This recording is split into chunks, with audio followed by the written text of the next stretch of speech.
Okay, I installed this 5.3 LS, actually it's 4.8 LS in my C10, and I finally got everything ready to roll. It's driving.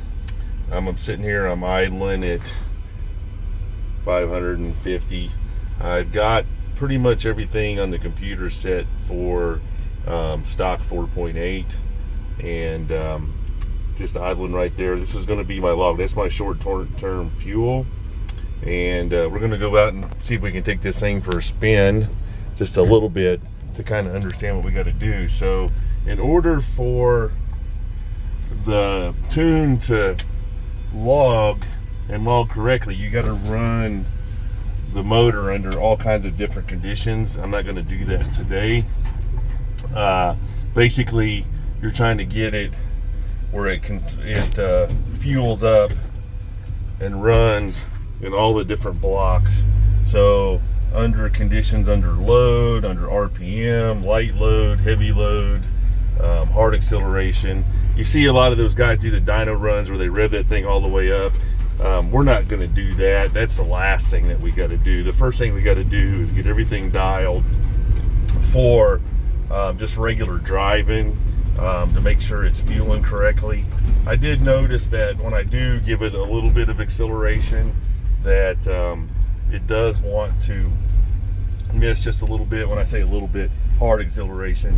We're going to drive down the road here and just see what the thing does. So I'm also going to compare to see if I've got my parameters set correctly for my speedometer. So my speedometer says I'm going 23 there, 24, and that one says I'm going 27. They match.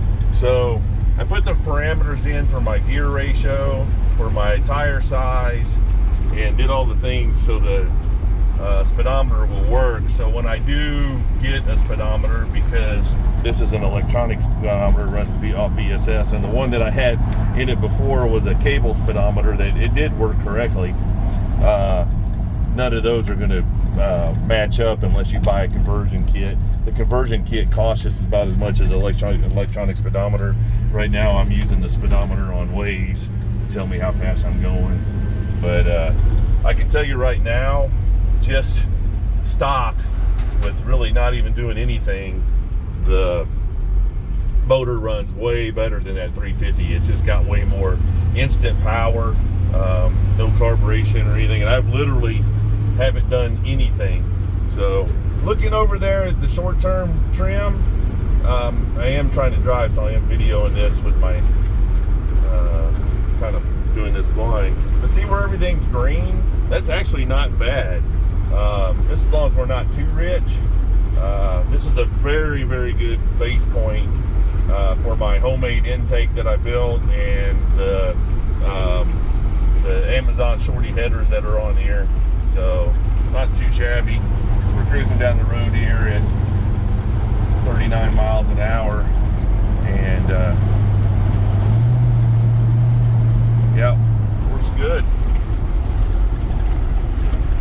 I'm videoing this a little bit more too, just so when I get done driving, I can look at the video and just see what the transmission's doing, and be able to just do some comparisons. So yeah, it's a little bit of a wild video. So this program is HP Tuners.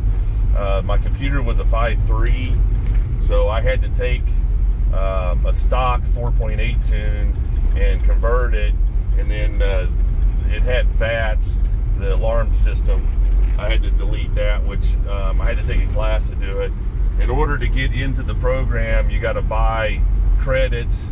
I thought I had some universal credits that I bought with my Jeep, but they only apply to my Jeep GM LS swap that I did in that several years ago.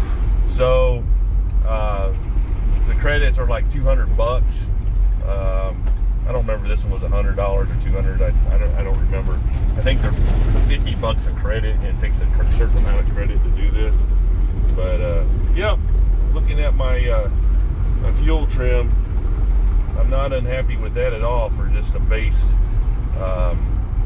run. So should be in good shape.